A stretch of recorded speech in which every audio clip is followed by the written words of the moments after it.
Well, Kenny Dillingham is gone, so what happens with Dante Moore or Jerryon Dickey or any of the other offensive commits in 2023? Here we go.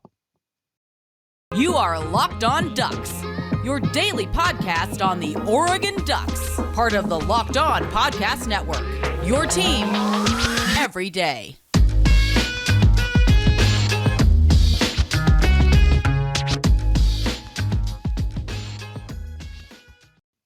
Yes, it is that time once again for Locked On Ducks. I'm your host, Spencer McLaughlin. Thank you so much for making this your first listen or your first view of the day if you're watching on YouTube, part of the Locked On Podcast Network, your number one source to stay up to date with the Ducks, which is why, if you haven't already, with all the stuff that'll be coming from now until next season begins, including the bowl game, which we don't know at this point in time, keep liking, commenting, and subscribing wherever you listen to or watch this show. Thank you to everyone who has done so already.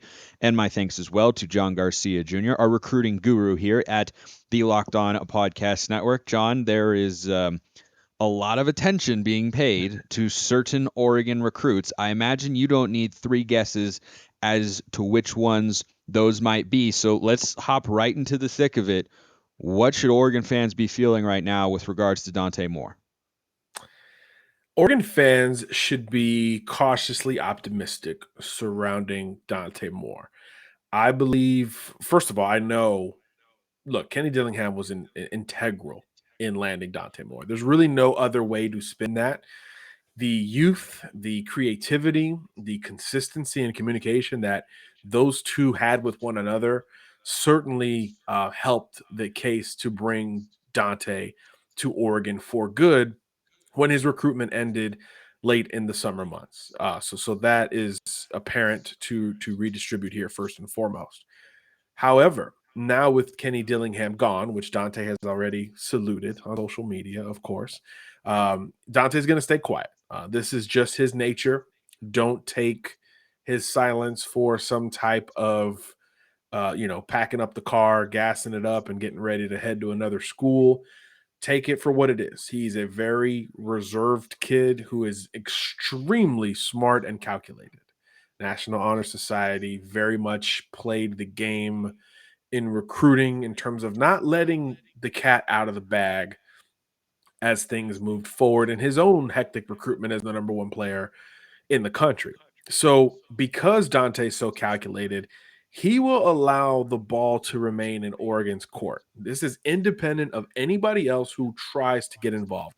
We've all heard the reports of Michigan State dropping their quarterback commitment in an attempt to lure Dante Moore.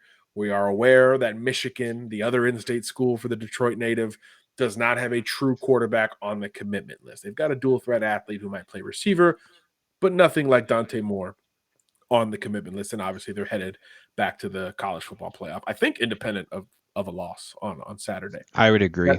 That's neither here nor there. So we are aware of the two in-state schools in that regard. But independent of that, and look, other schools are going to call, right? If you're Ohio State, if you're Notre Dame, make your phone calls, right? Why not? Number one player. Independent of all that, Dante's going to leave the ball in Oregon's court in the aspect of, let's see how the deck is reshuffled here. Let's see who is brought in to be the primary play caller. Let's see how that process unravels over the next, I guess, days and weeks. We don't know for sure, but over the next days and weeks. And I believe Dante's going to give Dan Lanning and whoever the new OC is and everyone else on that staff the benefit of the doubt through that hiring process and see what those relationships look like if and when the time comes to get on the phone and or, talk in person. Because, by the way, that part of recruiting is opening up. So I would imagine Dan Lanning's got a flight scheduled to Detroit sooner rather than later to go sit down with the potential future face of the program. So I do believe, again, knowing Dante, scouting him, covering him, talking to him, and his camp, there's so much calculation here. So much so to the point that at one point, the whole recruiting industry thought he was a silent verbal commitment to Notre Dame, but he's so calculated that he never publicly moved on that front until he knew 100% for sure.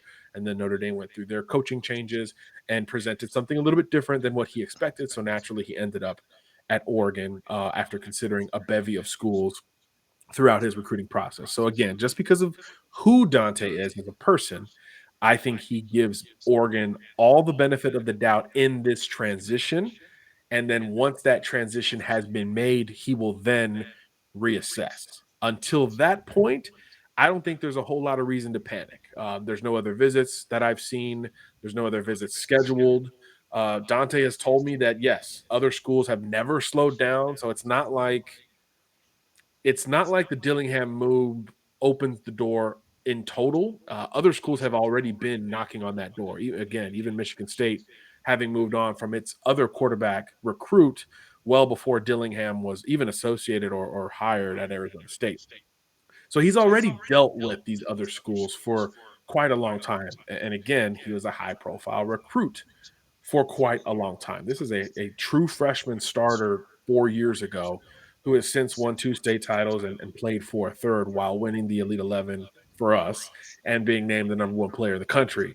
This kid has dealt with just about every pitch there is in the country. So there's not going to be, I say all that to say, this isn't a rash decision, knee jerk reaction kind of kid. I think he's going to vet the entirety of this transition and go from there.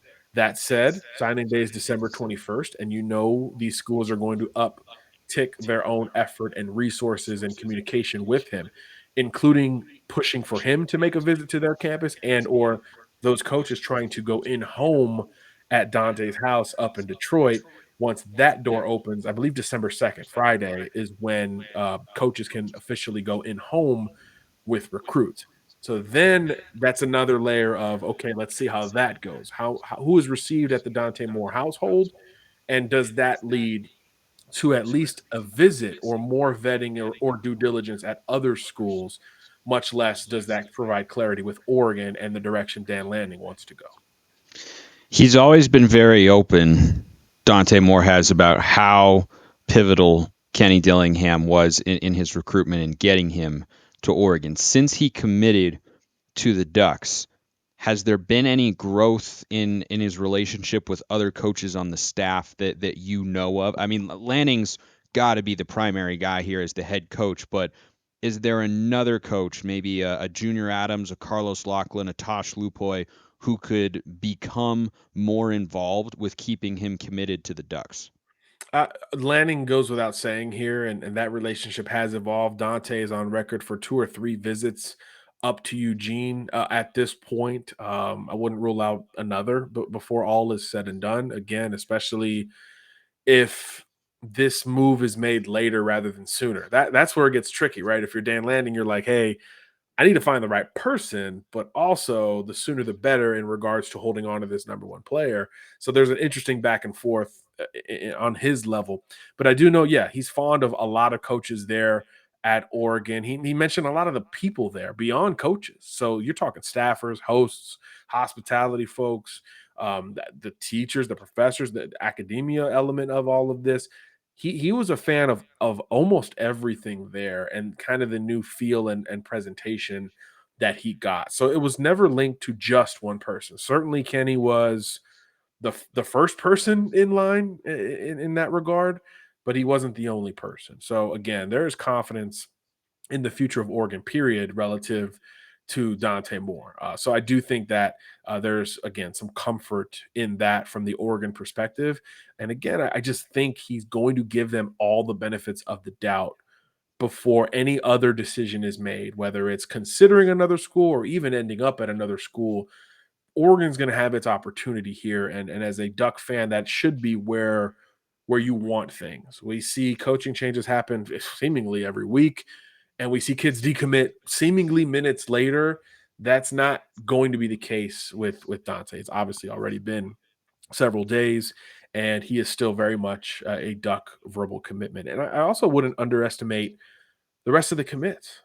This is a class that has grown. This is a class that is nationwide at this point. A lot of states are represented on this commitment list, and on the offensive side, again, Dante's the ringleader. I think because he's not so outward with it and he's not so public with it, we don't associate him with being the ringleader of this Oregon group of verbal commitments. But behind the scenes, he is. You know, you talk to Jerryon Dickey, talk to Kozar, talk to Dante Dowd, all these other players. Say when he committed, he jumped right into that role. Ironically enough, that was his whole goal for this season, which is why you haven't heard much from Dante. he talked about after all the accolades of the offseason was just leading. And he's done so as high school, winning a state title just the other day, 4 TDs, no picks in that game, by the way. And now that's going to translate over to the future of his team, which right now is the Oregon Ducks. So all of that stuff is not to be underestimated. Peer recruiting is pivotal for new targets, but it's also pivotal for retention and holding on to the guys you have. That's why Oregon has been one of these programs that has not gone through waves of decommitments, even with the ups and downs of a first year coaching staff, and now changes within that staff, less than 12 months into how long it's been assembled. So I think that says a lot about some of the players that Oregon has on board, and some of the kind of peer communication between them to kind of say, hey, let's vet this thing and let's stick it out and see what happens.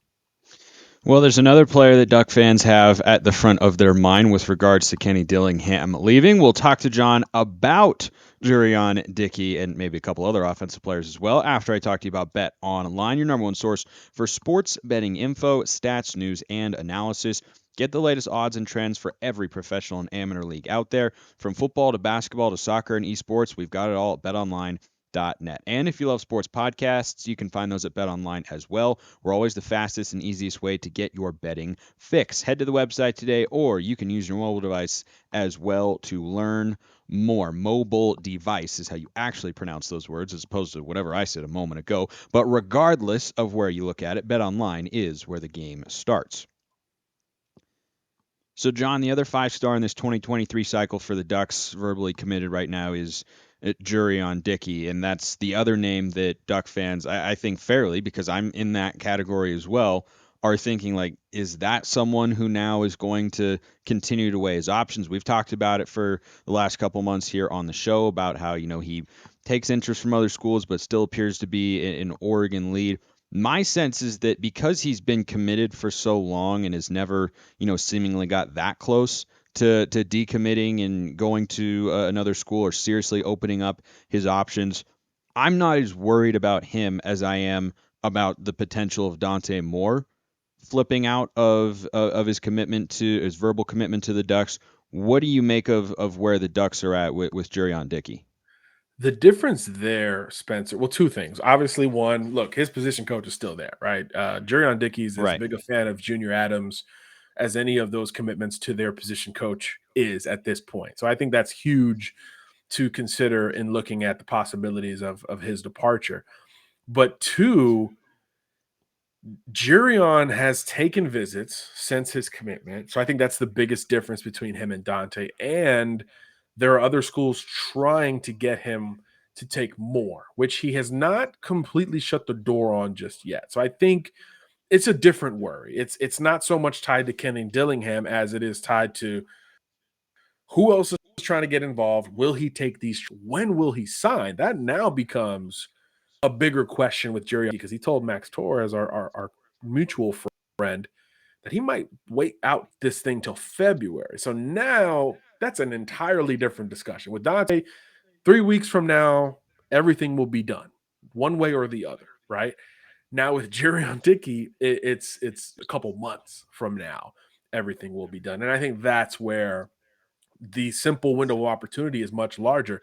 And that's why we've seen a fluctuation of schools that have been involved with him. I remember mid-season or early season, I would say I was hearing, of course, we were all hearing about Miami, right? The primary threat to Oregon in this recruitment, dating back to Jaden Rashada and a lot of other variables that have since changed.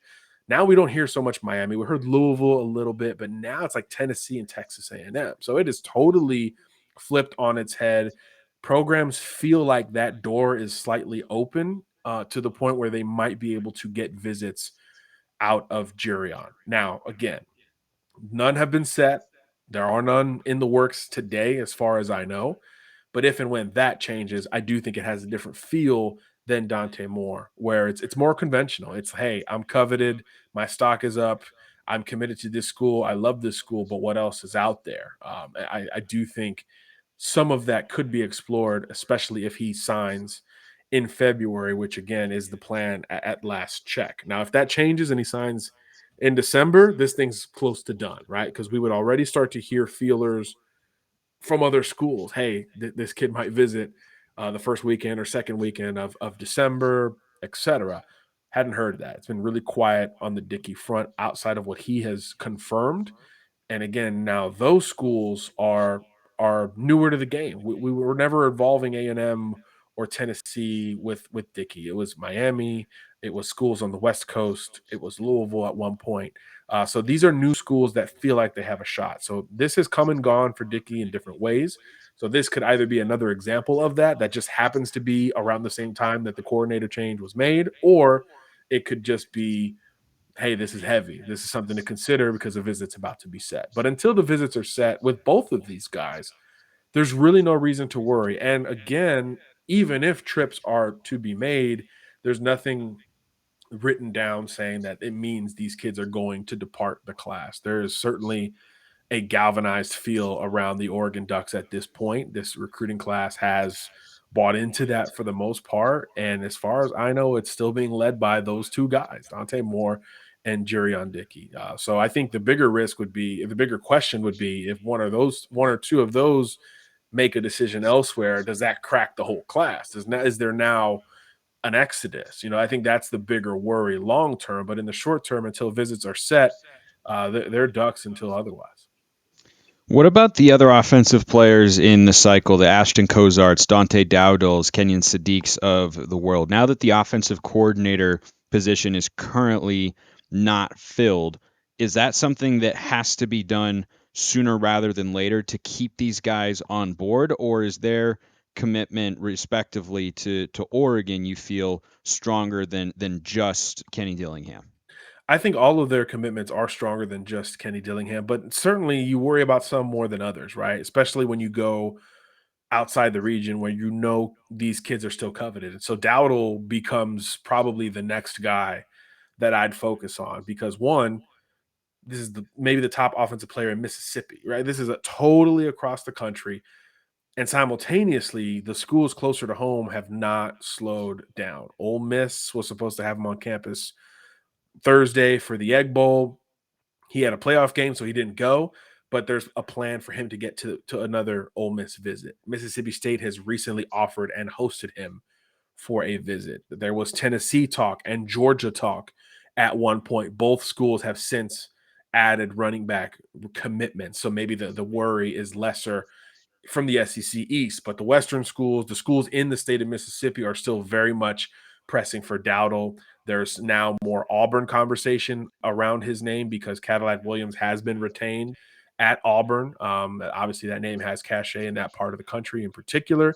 So I think if he continues to take visits, he becomes the one to keep an eye on. But that was probably going to happen independent of Kenny Dillingham's status. Those schools were always going to push and double down on keeping a big, powerful downhill back in SEC country. So that will be kind of a case study in and of itself. But Dowdle's definitely one to keep on radar. Although again, he's saying all the right things about Oregon. He loves Carlos Lachlan. I think that is one of the bigger position coach to recruit relationship that there is on this commitment list. But it will be tested before all is said and done. It's already been right. He's been to Ole Miss. He's been to State. Other trips could go down. So surviving that, I think, will be a really important recruiting story to follow here ahead of signing day.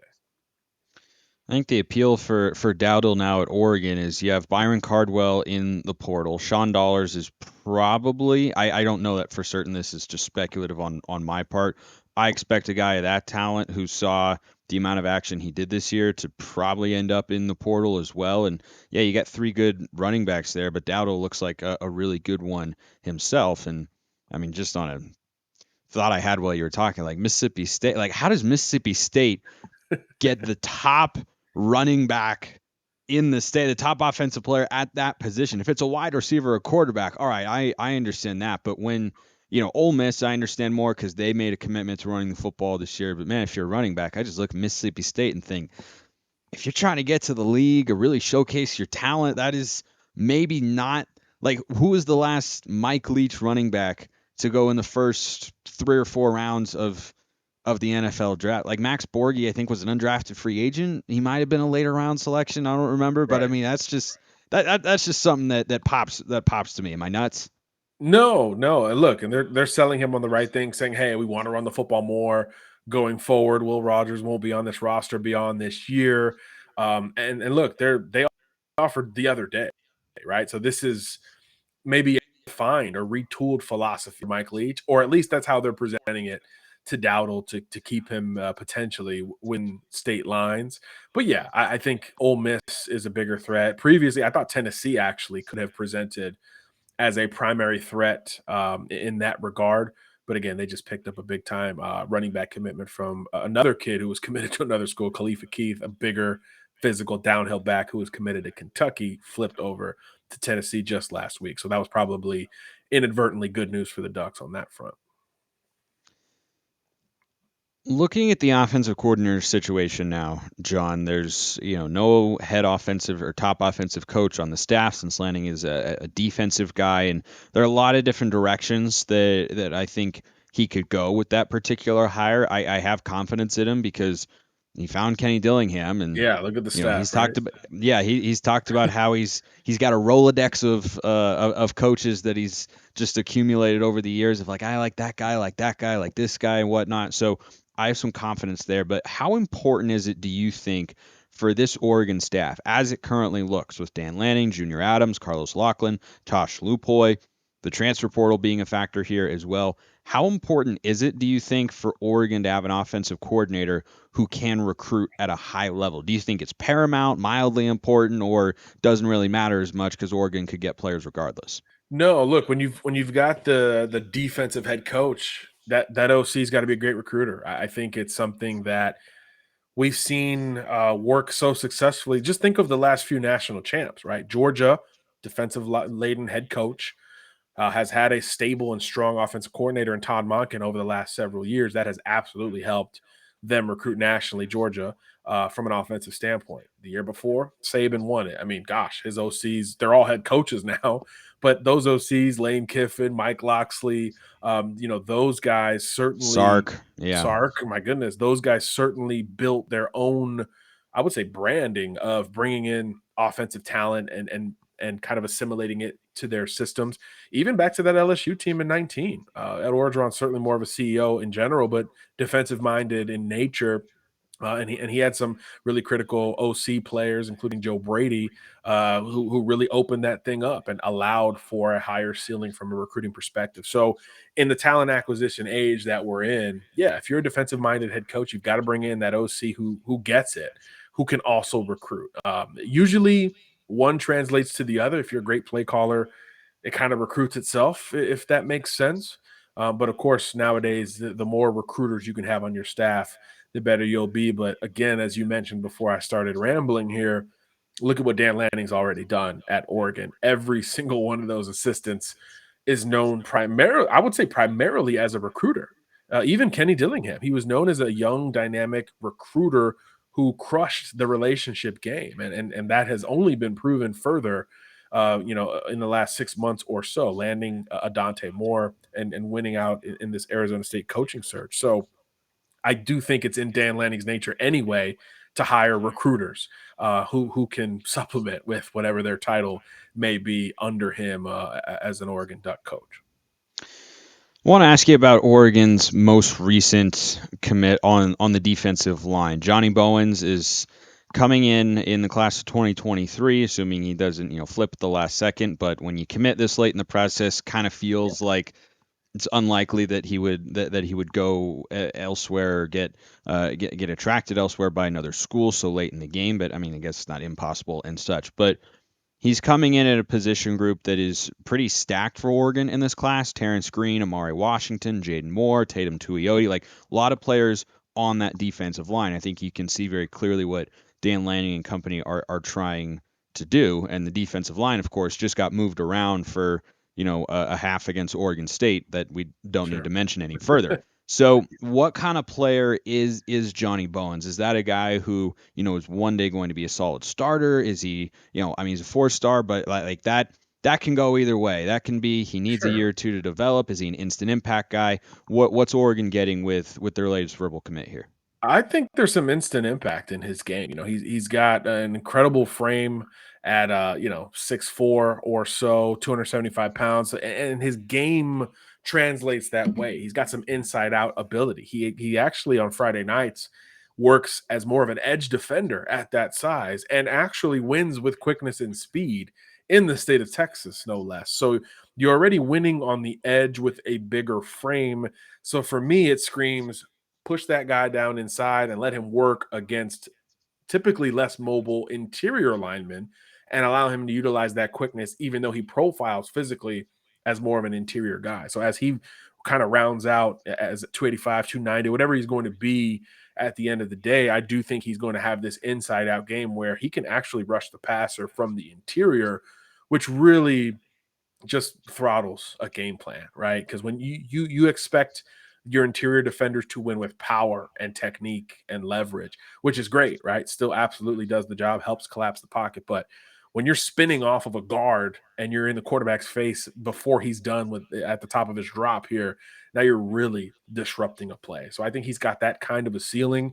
He's fleet of foot for his size. You watch him play, and then you look at his listed weight, and you're like, wow, that's kind of impressive.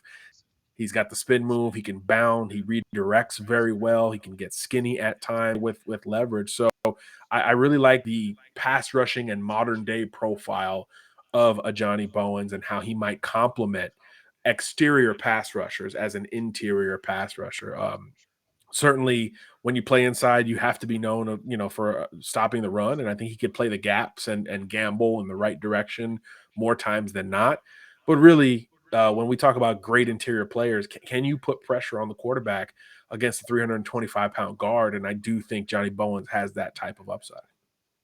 Sounds a little bit like Brandon Dorlus, kind of that you look at him and Kind of say, a tweener, that's an right? interior defensive lineman, but he's got just enough of a thinness to him. He's just twitchy enough, just quick enough to maybe go on the outside from time to time. And Oregon certainly figures to lose Dorlus after the season to the NFL, unless he really feels like there's unfinished business, which of course there is for this Oregon team. But he's a guy who's probably a, I don't know, what, third-ish round draft pick. I would Top guess. 100 Like guy, probably. yeah, Yeah. yeah. I would imagine as much. So I won't hold out too much hope there. But we got some hope today from my guy John Garcia on the Dante Moore, Jerryon Dickey front. We'll continue to cover both because nothing is set in stone and it continues to evolve. Recruiting is a 24/7, 365 endeavor, which is why we are so happy to have you, John. Thank you so much as always. Thanks for having me. Appreciate everyone listening. Have a wonderful rest of your day, everybody, and go Ducks.